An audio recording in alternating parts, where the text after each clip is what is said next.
آج ہم لیوومرگ ٹیبلٹ اس کے بارے میں تفصیلاً گفتگو کریں گے۔ سب سے پہلے اس کے جنیرک فارمولہ دیکھ لیتے ہیں۔ ہر ٹیبلٹ کے اندر لیووفلاکسسن کی مقدار 500 ملی گرام شامل ہے۔ اب دیکھتے ہیں کہ اس کو کس مقصد کے لیے استعمال کیا جا سکتا ہے۔ یہ ایک فلوروکوئنولون اینٹی بائیوٹک کلاس سے تعلق رکھتی ہے۔ یہ ایک اینٹی بائیوٹک ہے، بیکٹیریل انفیکشن کے خلاف استعمال ہوتی ہے۔ تو کہیں بھی آپ کے جسم پر کوئی بیکٹیریل انفیکشن ہے، آپ کو ریسپیریٹری ٹریکٹ انفیکشن ہے، یورینری ٹریکٹ انفیکشن ہے، نمونیا ہے، آپ کی اعضائے مخصوصہ پر کوئی بیکٹیریل انفیکشن ہے، سکن پہ آپ کے کوئی انفیکشن ہے، تو ہر قسم کے بیکٹیریل انفیکشن کے خاتمے کے لیے اس کو استعمال کیا جا سکتا ہے۔ اب دیکھتے ہیں کہ کون لوگ اس کو استعمال نہیں کر سکتے۔ وہ لوگ جن کو الرجی یا ہائپر سینسٹیوٹی ہے وہ اس کو استعمال نہیں کر سکتے۔ وہ لوگ جن کو جگر کے بہت زیادہ مسائل ہیں وہ اس کو استعمال نہیں کر سکتے۔ وہ لوگ جن کو گردوں کے بہت زیادہ مسائل ہیں وہ استعمال نہیں کر سکتے۔ حاملہ خواتین اس کو استعمال نہیں کر سکتی۔ دودھ پلانے والی مائیں اس کو استعمال نہیں کر سکتی۔ اب ہم اس کے ڈرگ انٹریکشن کے بارے میں بات کرتے ہیں کہ کن ادویات یا چیزوں کے ساتھ ہم نے اس کو استعمال نہیں کرنا۔ آپ نے اس کو چائے کے ساتھ، کافی کے ساتھ، یا پھر ڈیری جو پروڈکٹ ہیں، دودھ، دہی، مکھن، ان کے ساتھ اکٹھے استعمال نہیں کرنا۔ یا تو اس کو 1 گھنٹہ پہلے استعمال کر لیں یا پھر 2 گھنٹے کے بعد آپ نے اس کو استعمال کرنا ہے۔ اس کے علاوہ اینٹاسڈ سیرپ ہو گیا، اس کے ساتھ آپ نے اس کو استعمال نہیں کرنا۔ ایسی پروڈکٹ جو ملٹی وائٹامن ہیں یا پھر آئرن کنٹیننگ ہیں ان کے ساتھ بھی اس کو اکٹھے استعمال نہیں کرنا۔ آپ نے ORS اورل ری ہائیڈریشن سولوشن کے ساتھ اکٹھے استعمال نہیں کرنا۔ اس کے علاوہ وارفرین کے ساتھ آپ نے اکٹھے استعمال نہیں کرنا۔ تھیوفائلین کے ساتھ اکٹھے استعمال نہیں کرنا۔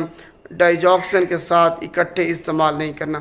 ان کا آپس میں ڈرگ انٹریکشن ہے تو آپ نے خیال رکھنا ہے کہ ان کو آپس میں کبھی بھی اکٹھے استعمال نہیں کرنا، وگرنہ آپ کی جو افیکٹونیس ہے، دوائی کا اثر ہے، اس پہ اثر ہوتا ہے، وہ کم یا زیادہ ہو سکتی ہے۔ اب ہم آخر میں اس کے ایڈورس ڈرگ ریئیکشن کے بارے میں بات کرتے ہیں۔ استعمال کرنے کا طریقہ، استعمال کرنے کا طریقہ یہ ہے، یہ اینٹی بائیوٹک ہے، آپ نے اس کا کورس ہر صورت میں مکمل کرنا ہے۔ بے شک اگر 5 دن کا کورس دیا گیا ہے آپ نے 5 دن مکمل کرنی ہے۔ یہ نہیں کہ آپ نے 2 دن استعمال کیا، آپ کو آرام آ گیا تب آپ نے اس کا استعمال بند کر دیا، ایسا ہرگز نہیں کرنا، وگرنہ آپ اینٹی بائیوٹک یا اینٹی مائکروبیل ریزسٹنس کا شکار ہو جائیں گے، جس کی وجہ سے یہ جو ڈرگ ہے یہ مستقبل میں آپ پہ اثر نہیں کرے گی، اثر کرنا چھوڑ دے گی۔ تو اس کا کورس آپ نے ہر صورت میں مکمل کرنا ہے۔ آخر میں آپ اس کے ڈرگ جو مضر صحت اثرات ہیں، ایڈورس ڈرگ ریئیکشن، اس کے بارے میں بات کرتے ہیں۔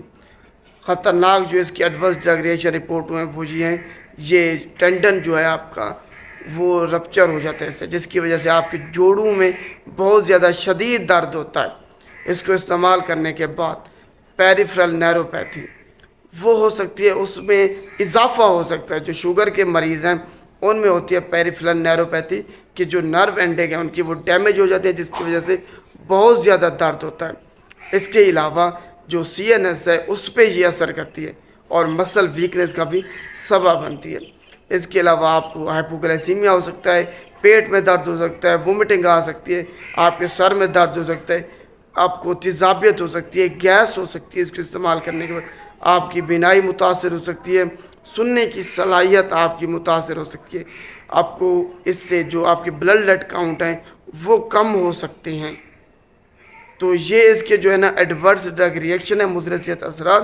اس کے علاوہ آپ کو ہیلوسینیشن ہو سکتی ہے، وہم ہو سکتا ہے، ڈراؤنے خیالات آ سکتے ہیں، آپ کو اس کو استعمال کر چڑچڑا پن ہو سکتا ہے۔ تو ان ایڈورس ڈرگ ریئیکشن کو آپ نے ذہن میں رکھنا ہے کہ اگر آپ کو اس کو استعمال کرنے کے بعد یہ اثرات ظاہر ہوں تو وہ اس ڈرگ کی وجہ سے۔ امید ہے آپ کو اس کے بارے میں تفصیلاً سمجھ آ گئی ہوگی۔ شکریہ۔